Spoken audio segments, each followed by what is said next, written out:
So today I just saw Terror of Mechagodzilla in the theater for the first time, and I've got a lot of thoughts about that. The process by which I saw it in the theater, what the theater experience for this older Godzilla film is like, and just about the film itself. And I thought it'd be cool to share it with you, just like I did with the -1 React, oh god, so many years ago. First and foremost, I think the thing to cover would be how this happened. So I went to the Alamo Draft House. You probably have them near you, probably? They're a chain of relatively... what's the best way to describe the Alamo Draft House?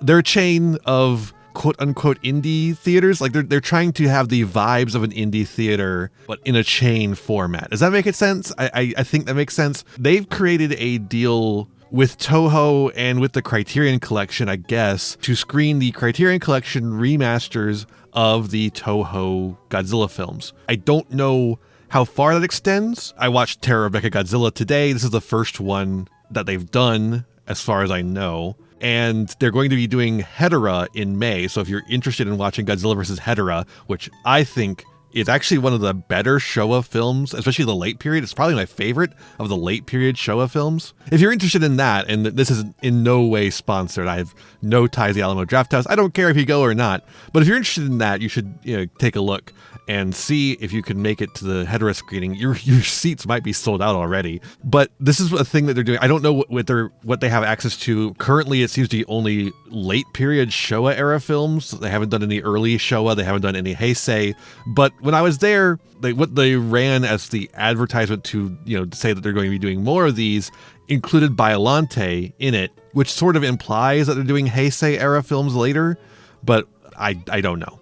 I don't know for sure. I don't know at all. But this first one was Terror of Mechagodzilla. Now, Terror of Mechagodzilla is a weird one to start with, considering it is a sequel, right? It's a sequel to Godzilla vs. Mechagodzilla, the first film that Mechagodzilla appears in. It's a direct sequel, which means there's important context that people are missing, which we're going to get back to later. But, it's a fun one, at least. It's an Ishiro Honda one, and it is a decent film, I would say. It's got its imperfections, for sure.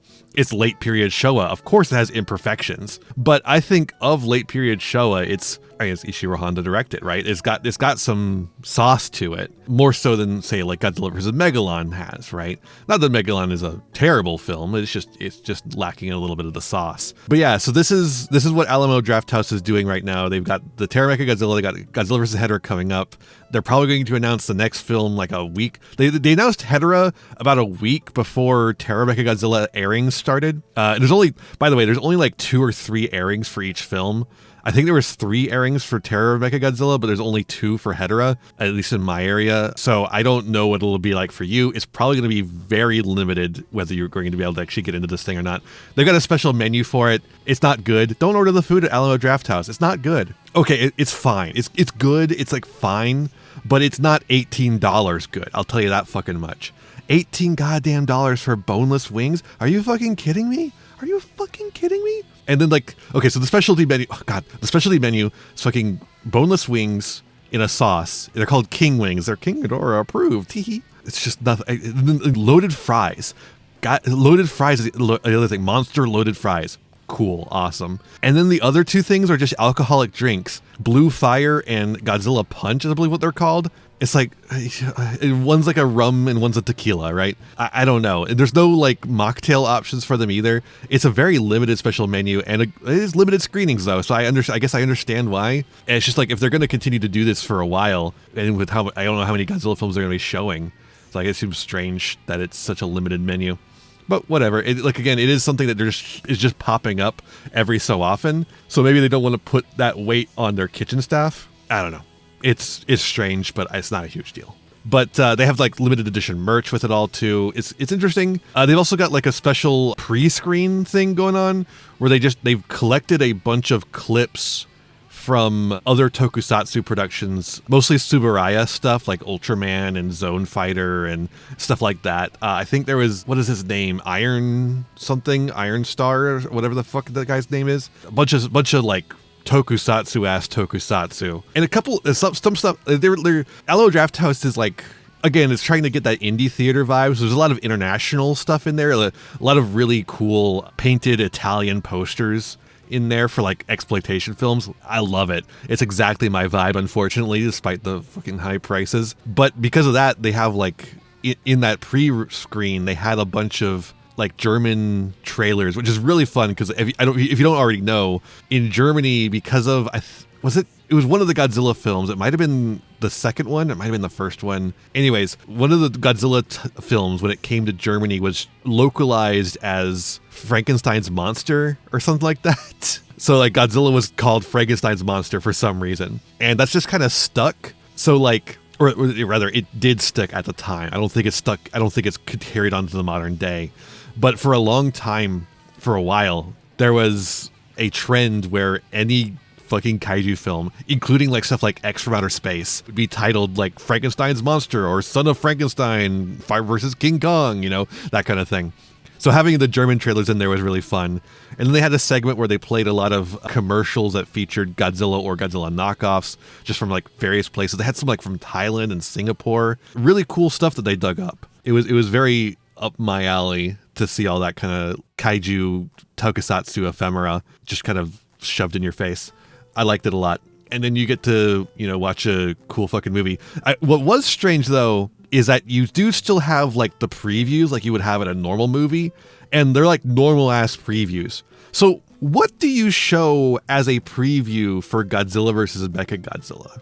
Or, rather, Terror of Mechagodzilla, the sequel to Godzilla vs. Mechagodzilla. Because, like, I wouldn't know what to put as the previews. What Alamo Drafthouse decided is that Godzilla, is at least a late-era Godzilla, is a kid's movie. Which, you know, fair enough. It's basically, I would say the Mechagodzilla films are more like family fare, because they start getting a little darker, and Terror of Mechagodzilla has a nude scene. Not a real nude scene, but there's simulated breasts on screen, right?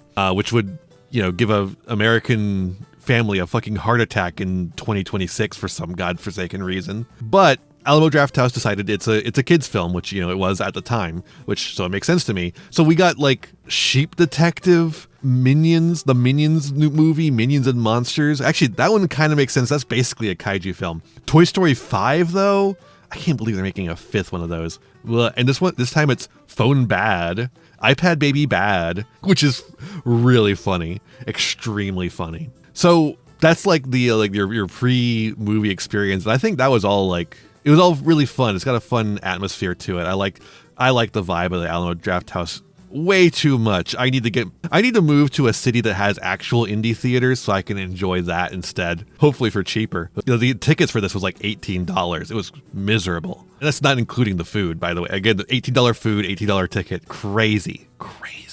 Actually, my food was only $15 and I split it. So because I decided I'm not going to get the fucking $18 chicken wings. We got a pizza, and the pizza's 10-inch pizza cheaper than the fucking chicken wings.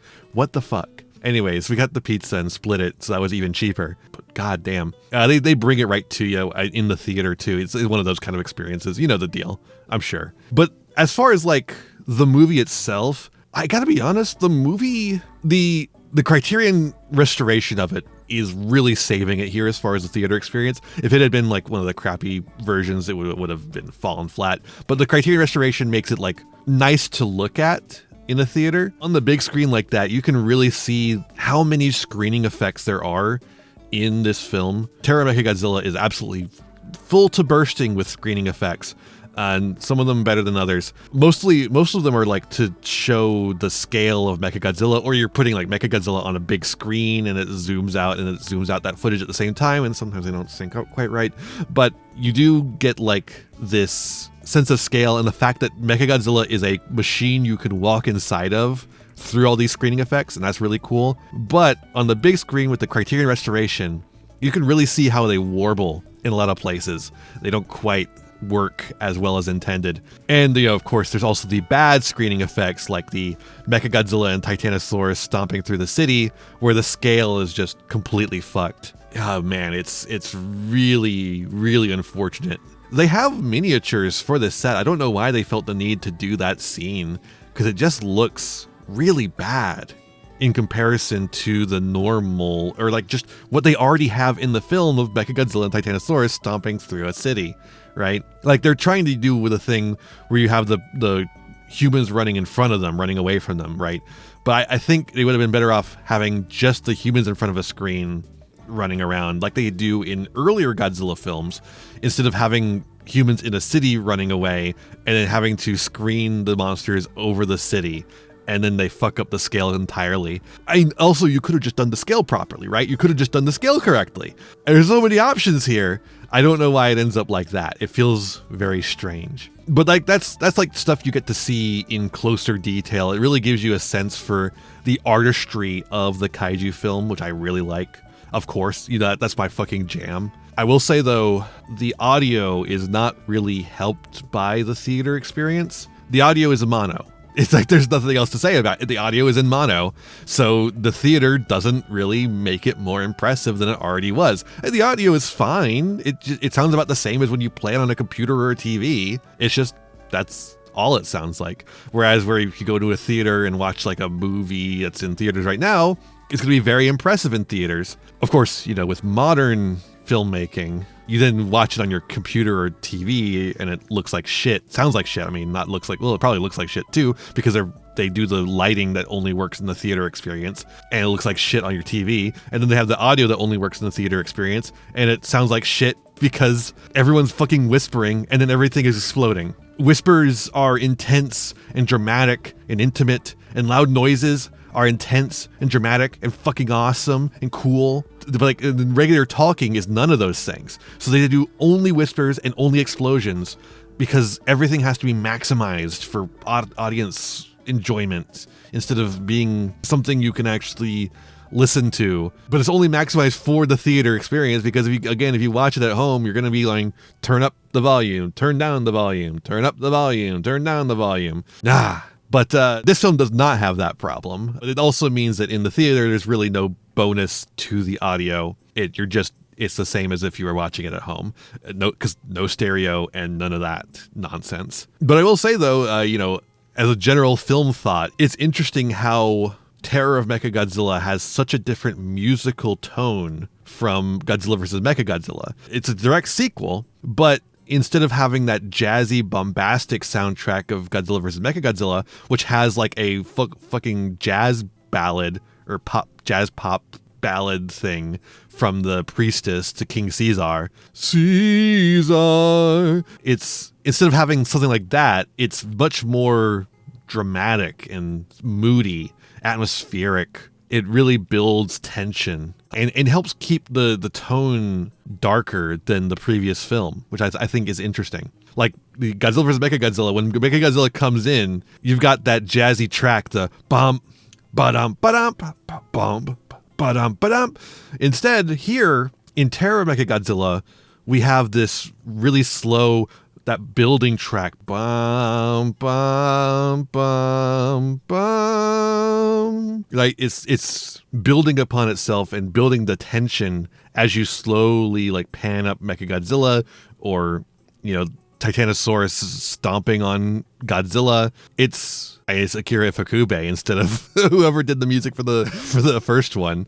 Let me see that really quick. I should know this. Masaru Sato. That's right. Masaru Sato. I love Masaru Sato's music for Mechagodzilla, by the way. I adore the Mechagodzilla track, but that's just the difference I'm describing is that when you get Akira Ifukube to do the music, it's going to be a more serious tone because he takes that shit seriously. He fucking gives his all for Godzilla films, I think. One last thing about the Alamo Drafthouse experience specifically, before I get into the movie proper, I gotta talk about the weird laugh lines in the audience. So I think this is really my first time watching a Japanese Godzilla film with an audience. Well, that's not true. I watched -1 with an audience, but -1 is a very serious film and will not let you take it not seriously, I think, right? And like all the other ones I've seen were fucking... So the Godzilla films I've seen in the theater before today, right?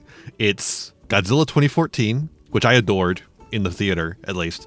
I've cooled on it a little bit since then, but I still think it's a solid film. Godzilla King of the Monsters, the kaiju-verse film, which I've got problems with. We might make a video about that in the future. We might not. I don't know. It's a Jesus metaphor. Is all I'm going to say for now. That one was sillier, but the American films are supposed to be silly, I feel like. And granted, some of the Japanese ones are supposed to be silly as well, but I felt the way that the audience was laughing. We'll get into it. And then -1. I didn't see Shin Godzilla in the theater. I think that had a pretty limited theatrical release. I was in Montana at the time, so it was not getting a release anywhere near me. So that's the ones I've seen in theaters. Either ones that I don't give a shit if you laugh at, because Godzilla King of the Monsters was a goofy ass film, or ones you wouldn't laugh at necessarily. You could maybe laugh at some of the parts of 2014, maybe. I don't know. But you're probably not laughing at -1. This is one of the some of the banter scenes, maybe. But in which case you're supposed to be laughing at those, right? So here I am, my first time seeing a Showa era film in the theater. Okay, that's not true. But the last time I've seen Showa era films, I was so young I can't remember anything about them. That was like such a long time ago. I don't remember a damn thing. So I can't really use them as experience. So we're just go with this is the first time, right? Essentially. So this is my first time really actually experiencing a theater experience of a Showa era film with other Americans. And let me tell you, I don't like the way most Americans... I engage with Godzilla in a different way from most Americans, I feel like. Because of a long history of Godzilla bashing? I don't even want to call it that. I don't think it's necessarily bashing. It's just a long history of the way Americans view Godzilla through dubbed lenses and through like a different theatrical style than Japanese audiences do, right? In American audiences expect you to try and make your effects as realistic as possible, which is not necessarily the expectation of a Japanese audience. And this is like a thing that a lot of books have like tried to explore. I'm not ripping this off the dome. This is actually something that's in several books, like Critical History and Filmography of Godzilla, and the kaiju film. What is it called? And I think even Ed Guzwitsky gets at it a little bit too in his book, which I didn't actually particularly care for and didn't finish reading because I didn't like the voice it carried, but. You know, it's something that a lot of books have gotten into. It's just the differences in Japanese and American audiences when it comes to special effects. And because of that disconnect, American audiences see the special effects in Godzilla as cheesy and cheap rather than expensive and impressive, but affecting a certain style rather than going for pure realism.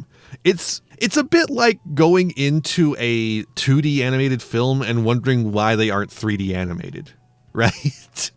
I think that's a good approximation of what that disconnect is like, or potentially like going into an anime and wondering why it's not a cartoon, like in a Western cartoon, right? It's different, but people didn't really understand that for a while. And it seems to me like that's not entirely gone away either in the general public consciousness of even people who are self-described Godzilla fans. And I'm not saying that's a bad thing necessarily. If you enjoy Godzilla movies because you like to laugh at the effects, that's fine. That took me a little bit to say because it was hard for me to say. But it is genuinely fine. I just probably will be a little annoyed about it.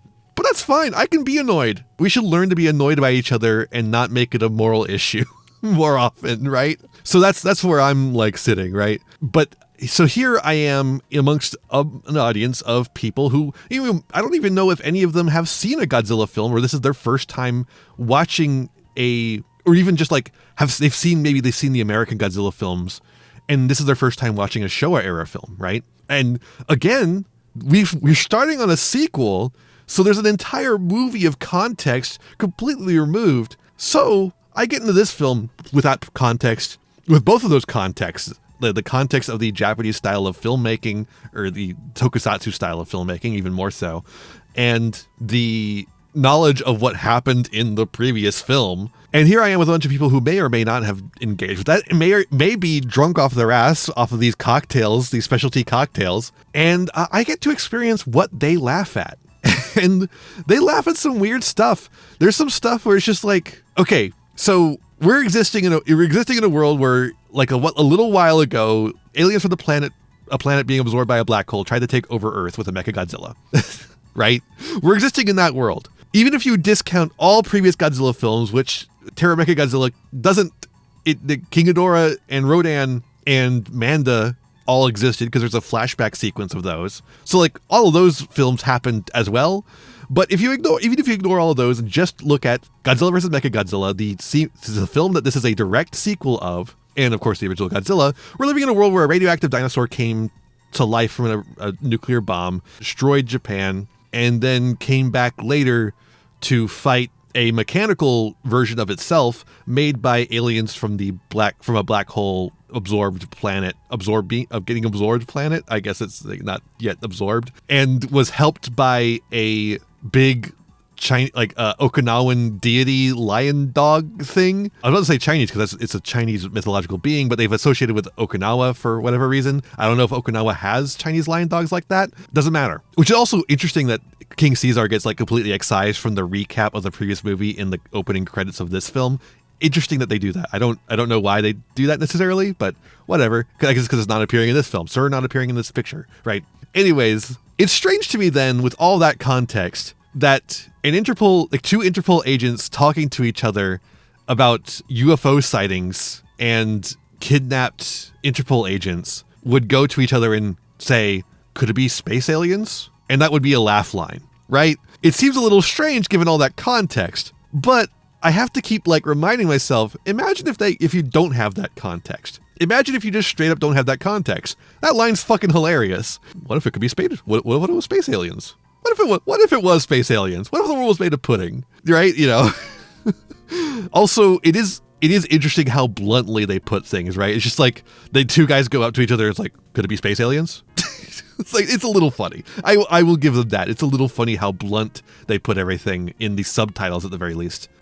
I get it to an extent. It was just strange to me in the moment for sure. And they laugh at every overacted death scene. They laugh at every little point of what I would consider the beauty of these kinds of films. The melodrama, the slight bits of overacting or intense bits of overacting. I don't know, man. It's just it's like everything I love is being laughed at. It's a comedy joke and not what's the best way to put you're ripping your heart out and showing it to people. It's being I think that overacting comes from a place of extreme sincerity, right? Even though obviously acting is lying, but it's really bearing your fucking heart and soul out there and putting it all on the fucking pavement. I don't know. I think that shit is beautiful, and it feels weird to laugh at it to me a little bit, but I also get it. I get it to an extent. I will say though, the one laugh that I got out of this one, at least that was the one unintentional laugh, I should say. There's intentional laughs in this film because it is a late period Showa era Godzilla film, right? The big one that was a laugh that was unintentional for me is the one that always gets me. It always gets me because it's one of the big problems of this film, which is the romance, quote unquote, between Ichinose and Katsura. Our main character, Ichinose, played by Katsuhiko Sasaki, and our leading lady, Katsura Mifune, played by Tomoko Ai, who probably talk for a grand total of 4 hours, maybe. And that's not on screen, obviously. Not a 4-hour movie. But in the amount of time I assume in the amount of time we are shown they spend together, I assume they spend about 4 hours with each other. Total. Total. And here, in the climax of the movie, after being betrayed multiple times by Katsura, Mr. Akira Ichinose blurts out, "You may be a cyborg, but I still love you." What? What are you talking about? What are you talking about? You love her. You don't know her. You don't know her. It's not like she was a cyborg pretending to. It's not like the fucking Exilians from the second Ghidorah movie, Monster Zero. It's not like that at all, where they were actively courting the astronaut for the entire movie and before the movie to get in good with him and then fell in love through the course of that. Katsura had no intention of falling in love with Ichinose at all. None intention. She kind of does, and I want to get into that later when I want to talk about the themes a little bit. I want to save most of my talking about the themes. One for my podcast, The Kaijus and the Details, which you should check out. It's on Them Pod E, and it's a separate YouTube channel. You should go check it out. But also, I want to make a separate video about this because I've been really thinking hard about the themes of this movie, and I like them a lot. But I kind of understand why she falls for him. I don't understand why he falls for her unless he's just never seen another woman in his entire life, which is not the case because there is another woman in this film. I don't know what her deal is, but she just kind of shows up eventually and is a part of the crew for some reason. Don't know. I don't know why she shows up, how, when. She's just there suddenly. It's very strange. I don't know what her character is, what her purpose is. I don't know. So him just coming out there and saying, yeah, you may be a cyborg, but I still love you, is just, is perfect. It's incredible. It's so fucking funny. It's so fucking funny. It just should not be. And, you know, I love that Katsura takes this and is like, you got to kill me now. Actually, I'm going to kill myself. Her first reaction upon being told this is, I'm going to kill myself. It's because she's the Mechagodzilla controller. But it is very funny that her first instinct after this is to kill herself.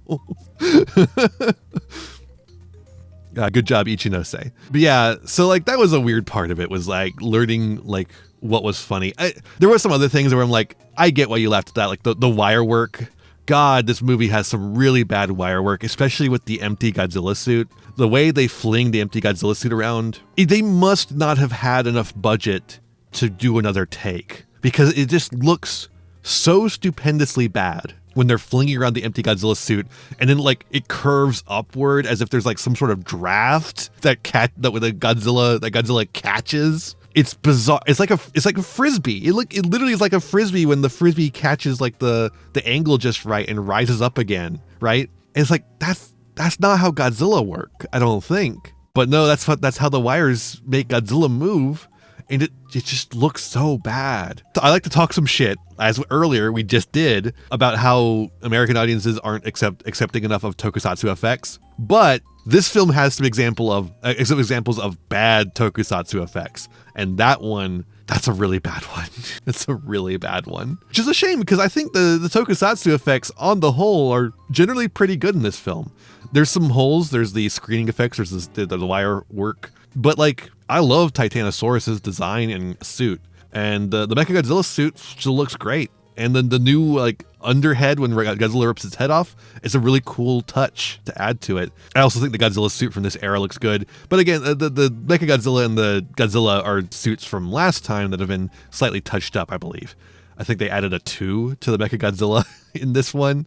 Not to be confused with Mechagodzilla 2 from the Heisei era, of course. But yeah, it was, there's things to criticize about this movie, and there's things to criticize about the tokusatsu work in this film. So I get some of the laugh lines. It was just some of them were like, why are we laughing at this? Is it just because he flopped over? Like he winced a little longer than you thought was acceptable for a movie? God forbid someone having an extravagant death scene.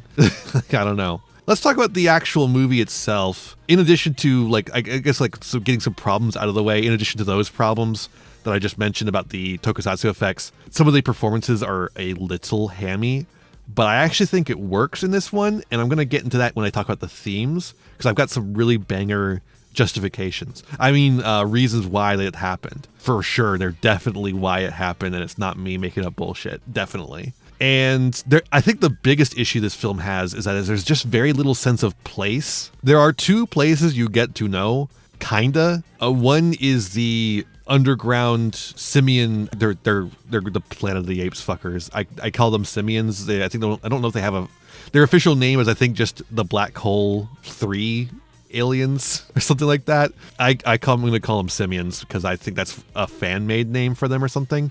Anyways, the simians have their underground base under a mountain, and that's one place we get established pretty well, kinda. And then, of course, the number one place we have established is Dr. Mifune's house, which is like where a good half the movie takes place. And then we have like this Interpol office, I guess, and that's like the 3rd location that's basically established. And then everything else, Who the fuck knows? And who the fuck knows where any of these places are in relation to each other? And we've got characters just like teleporting all over the place. Higgledy-piggledy. Katsura literally teleports at one point. I don't know how she did that. Is it some alien technology? I guess. Never explained, never happens again. She and her butler, or Dr. Mifune's butler, or the Simeon's butler, I have no clue which, because he's never explained again. He's like this weird character actor kind of guy, and he's like is really mean to Katsura, so it's probably not her butler, but he also is like keeping her in check, right? And so maybe it is her butler, but like in a bad way, right? But he's like super strong, so it makes it seem like he's maybe an android or a simian himself or something. He makes weird faces but doesn't talk, so he might be like, I don't know what the fuck is going on with him. He just disappears from the movie at some point. He's never dealt with. It's like, it feels like he was part of a larger part of the movie at some point, and then was just cut from the script or in the editing process. But he's just like still in the movie for some reason. I don't know. It's very strange. But yeah, they're teleporting around everywhere. The Interpol guys are going all over the place. Ichinose, our marine biologist guy, is all over the place. He's constantly going into the sea with this submarine and going into, I guess, Okinawa, because Mechagodzilla would be in the ocean around Okinawa, but they're in Tokyo.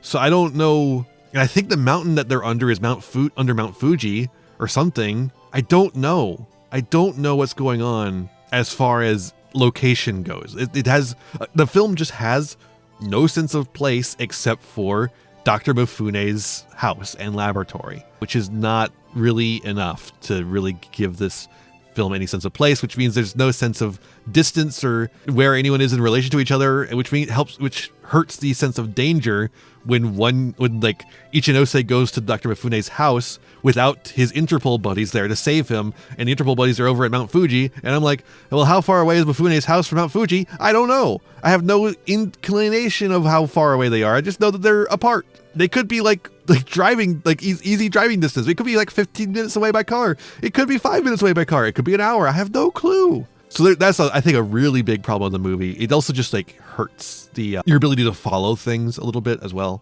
But yeah, I think at this point, I guess we could talk a little bit about the acting. I've had some criticisms about Ichinose as a character, but Katsuhiko's acting is really good. I think he's actually a quite good actor here. He's a quite good actor, and he's good here.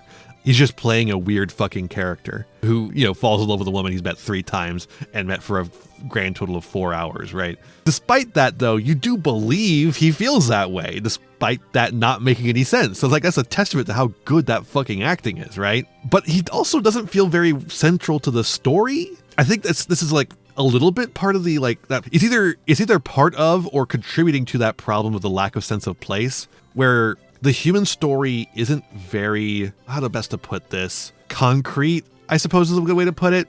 So is a way to put it, not a good way to put it, a way to put it. It's kind of plodding. It's not very streamlined. Yeah, there we go. It's not very streamlined. It feels like it just kind of happens. There's no driving force to the human plot. Titanosaurus destroys a sub.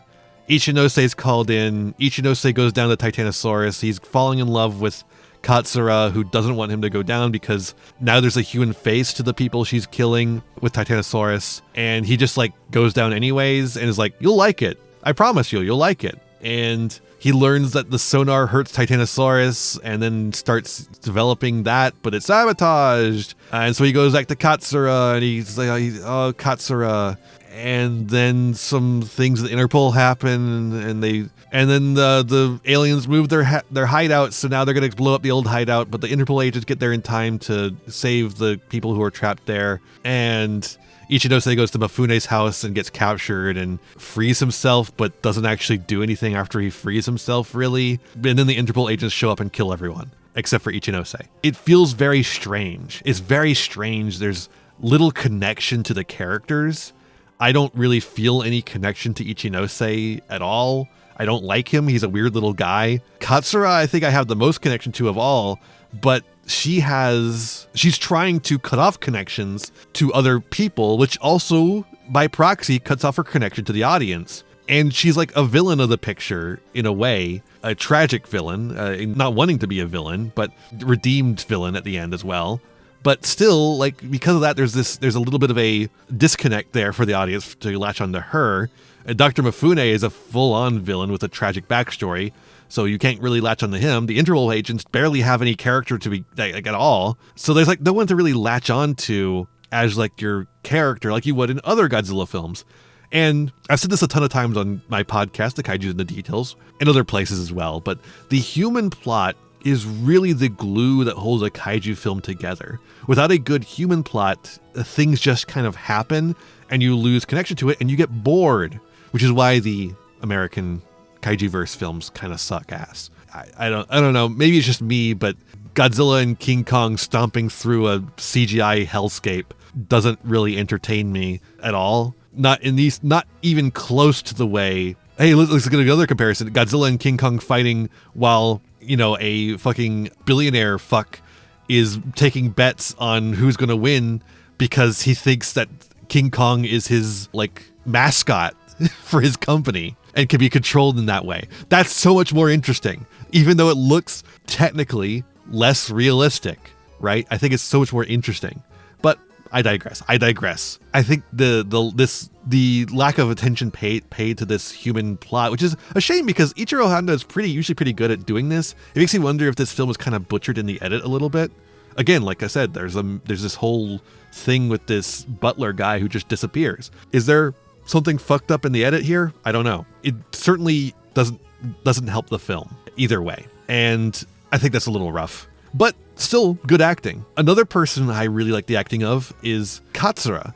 I think Katsura is a tough role to have a stand-up performance with, because again, Katsura is closing herself off to others. She's such an interesting character, and she's closing herself off in this way. She's got this metal heart, and she's saying like, my heart is cold because it's literally cold because of metal, but it's also cold because of the trauma of being Dr. Mifune's daughter. And I think she does a good job of portraying that, but then also portraying the woman she once was coming through in several scenes where like Ichinose breaks through to her. I think she does a great job with that.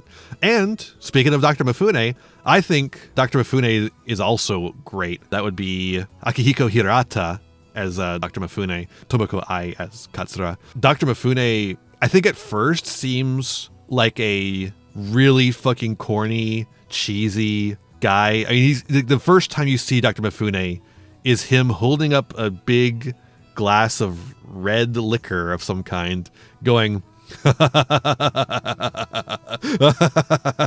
with an alien, right? But I think that's fucking awesome. For one, it's just fucking awesome. For two, I think that's actually this is going to sound like bullshit, but I genuinely think this is a really cool aspect of this movie. It may not be intentional, but I think it's a really cool aspect to me. And that's like one of those death of the author moments, right? Even if it wasn't intentional, it's there for me, and that's what matters. And maybe now that I'm going to mention it, it'll be there for you next time you watch, right? But I think it's a really cool aspect of the movie that Mifune starts off as this like Saturday morning cartoon villain. He's doing the evil laughing. He's yucking it up with the alien conquerors who he's working with, his financiers, who are helping him destroy Tokyo with Titanosaurus and eventually Mechagodzilla. He's having a great time going, I'll finally have my vengeance and that kind of thing. He's having a great time right up until Katsura gets killed for the second time. Not for the third time yet, for the second time. And the simians rebuild her and then remind him of his place now. And he's like, because when he releases Titanosaurus and accidentally gets Katsura killed, he's like, I don't take orders from them. He's all about, Dr. Mifune's character in this film is all about control. The reason he was ostracized is one, because of this dinosaur he found that nobody believed in, but also two, because of his controversial experiments in trying to control animals, including the dinosaur he found. So his literal research was about controlling things, mind controlling animals. He loses that position. He gets ostracized from the scientific community, and in retaliation, he exerts control over his family. He talks to Katsura about how she needs to like listen to him and, you know, follow him, and they all betrayed us, and you have to follow we have to get our vengeance. You have to follow me just like your mother did before she died. And like, it very heavily implies that the reason she died is because of her following Mifune down this path because she was the obedient wife, right? And Katsura herself is following Mifune down this path, and it leads to her dying 3 times in total. Her following Mifune leads to her dying 3 fucking times. So here, in this second time, he's exerted his control, right? He's finally got the control he wants over Titanosaurus, and he uses that control to attack Tokyo, but it fails. And now the simians have saved his daughter once again, but now they're saying, you don't move without our order. You don't release Titanosaurus without our say-so. You follow our orders. And he's like, I mean, you saved my daughter for a second time. I have to now. And he's realizing that he's not in control. He's realizing that he's actually completely given up control to these alien conquerors, a full-on fascist. They talk about how they're superior they are to humanity. And they're gonna create this planned economy state where they just completely wipe out Tokyo and replace it with a new Tokyo that has more efficient quote unquote stuff going on. And then but in this moment where he realizes what's going on, and then they talk about how and also when we were rebuilding Katsura, we also put the Mechagodzilla controller inside her. So that would be more efficient and she'll be able to control Mechagodzilla and Titanosaurus. Isn't that great? And she can move around instead of us having to have this lab here that's very vulnerable. And then Mifune is like, oh shit, one of the only things I care about is the 2 things I care about are revenge and my daughter. And my daughter, I kind of like using her as my revenge tool. And because of that, I'm going to lose her. I've lost her to Mechagodzilla, essentially. And he's like, fuck, what have I done? And then the aliens continue gloating, and they're like, we'll build you a big mansion, and you'll be able to live there with your daughter after we conquer Tokyo and all the world. And instead of joining in them with that laughter in that moment, for the rest of the film, Mifune is quiet and solemn. He doesn't do an evil laugh again for the rest of the film, because he realizes he's completely lost control. He was looking for control, and he tried so hard to have that control he so desperately wanted that it slipped through his fingers, and he became a puppet for these fucking alien fascists. And I find that so interesting. And I think him being a hammy, evil, supervillain scientist guy at the beginning of the film is crucial to that character development for him. It is absolutely crucial for that. So I think it's awesome that he's like that in the beginning of the film. And then he transitions after that moment. Like when Ichinose comes in, he could do the gloating thing. Instead, he's like, I hear you like my work. And he kind of does that. And then when Ichinose says, you can stop this, he's like, he doesn't laugh. He just says, the die is already cast. Which I think is a really key line for understanding Mifune's character. It's a really key line for that. I love that. And what I love even more is Katsura's character. Katsura is the object of control, both her and Titanosaurus. I believe it. I wasn't perfectly understanding what she was saying in the Japanese. I believe she was calling Titanosaurus Kun or something equivalent to that, which is like a familial relation, if I remember correctly, which is really, really interesting to me. I think that's so interesting, the way she sees Titanosaurus as like a pet or family relation, when they're both tools that Mifune uses to extract his revenge. Mifune admits at one point that she knows more about Titanosaurus than he does, despite the fact that he's the one who discovered Titanosaurus. And I think that connection between her and Titanosaurus is more than just this mental link that she has established with Titanosaurus, and also just metaphorical link. They are both the tool that Mifune will use to get his revenge. They are both a weapon that Mifune is wielding, rather than the person or gift of nature that Mifune should be protecting and guarding. And I think Titanosaurus is a really interesting expression of that through kaiju, because Titanosaurus is so the wiki refers to Titanosaurus with he, him pronouns. I don't know that we have any confirmation on Titanosaurus' gender. I know the Japanese movies tend to do a neutral gender for the monsters, so I'm not sure on that. But I have to say, even if Titanosaurus is a male, Titanosaurus is very feminine coded, if that makes any sense. Especially if you're looking at it from a 70s standpoint. Titanosaurus has these large birthing hips, right? Titanosaurus has these breastplates that look a little more like abs than breasts, but they still accentuate the breast area. Titanosaurus has a gentle nature, right? Titanosaurus doesn't want to fight. Titanosaurus is only forced to fight by Mifune and by extension Katsura. And so it has a little bit of this like feminine energy, like, especially like in this like bioessentialist kind of way of feminist imagery, or not bioessentialist, but cultural association of the feminine, right? With just how focused they are on the fact, like, for instance, the movie is very keen to call Titanosaurus a dinosaur instead of a kaiju. It's very clear Titanosaurus isn't a kaiju, it's a dinosaur. That distinction was specifically made by the filmmakers to separate the damage that Titanosaurus was causing from Titanosaurus and place it on Mifune instead. So in reality, Mifune, or Katsura, I guess, are the kaiju more so than Titanosaurus is. And like, that just is really interesting. I think there's a lot of gender going on in here. There's a lot of gender going on in this film of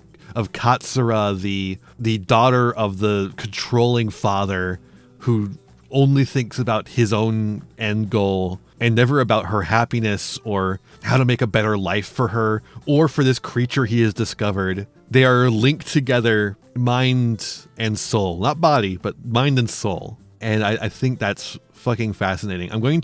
This is something I'm going to like think over a lot and like really solidify my thoughts on to talk about for a video, I think, because this is so interesting to me. I think it's really cool. And I think Katsura's performance really, really bridges that girl deadened by her trauma of being under a controlling father, of dying for his whims, with the reality of the character, the girl deadened by machinery who wants to be fully human, right? She really bridges that gap to make that metaphorical leap, right? I think that's really cool. So you have this Dr. Mifune, an angry man, angry at the world because he lost his control, who is manipulated by fascists into doing their bidding, who then controls the women in his life to do his bidding. There's a lot in there, right? There's a lot in there for this film. Mifune's revenge, who he has externalized onto his daughter as a weapon, has been co-opted by these fucking aliens for their conquest. So there's a really interesting through line of Mifune's desire for control and then revenge for that lack of control being played by fascists, just like in the real world, to an end goal of their own conquest. And then, you know, the externalization of that onto the women in Mifune's life. Fuck, dude. It's just, I really want to get into this in a video where I can really write out my thoughts and make them more eloquent. And that's basically all I have to say, except for one last thing. The Interpol agents, especially the one that's really teamed up with Ichinoshe, I don't remember what his name is. Jiro Murakoshi is his character name. Katsumasu Uchida is the actor. So fucking gun happy. It's crazy that he storms in at the end and just starts fucking blasting. He blasts Katsura. He blasts Mifune apart. By the way, love that Mifune's death literally comes from being a meat shield for the alien commander. This like perfect closing of the metaphor there, right? It just perfectly fits that metaphor I've been describing. But yeah, then the alien commander takes Mifune as a meat shield, and Interpol agent, no fucking hesitation, just blasts him open. Doesn't hit the commander at all. Just completely kills Mifune with multiple gunshot wounds. And the commander only gets destroyed because Godzilla hits him. But for some reason, regular Earth bullets don't hit him. Don't know why. Never explained. I assume he has some sort of magic space thing. But yeah, that's about all I've got about this one. Really, really interesting movie that I'm looking forward to dissecting further in the future. And a really interesting time at the Alamo Drafthouse watching it. I will definitely be going to see Hedorah, and I'm excited to see what they do after Hedorah, if they do anything. Hopefully they do. I would like to keep watching these movies. I think getting to experience all the Godzilla films in a theater would be a magical thing for me, specifically. Especially since some of those Heisei era films have like the full stereo. Some of them have the Dolby like digital super surround sound thing going on. I know that because when I put them in Premiere Pro, they fuck with everything. All right, thanks for watching.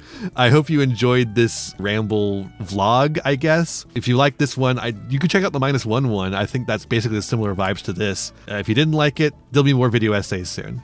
Thanks for watching. I'll see you in the next one. Bye-bye. Hey there, thanks for watching. I hope you enjoyed this video. I got a lot more for you if you want them. Just hit that subscribe button and ring the bell to get notifications. I'd also appreciate if you left me a like and a comment and maybe shared the video around with your friends. You can also follow me on all the usual social media sites and find my other YouTube channels and Twitch channel by checking out my website in the description below for all those links. My videos are funded by my patrons, Ko-fi subscribers, and YouTube members whose names you'll see scrolling by in these credits here. For just $1 a month, you too can find yourself here, trapped in my end screen for all eternity, among other benefits. In particular, I'd like to thank Jeremy Coatney, Frog Prince Michael, Beastsman, Beelzis, Fleakill, Fire Mizumi, Golden Nova, Haru Hayes, Squish, and the almighty Ferret Lord. A big thanks to all my other patrons and to my little community as a whole. Remember to be kind to yourselves, be kind to others, and have a wonderful, whatever time it is for you. Bye!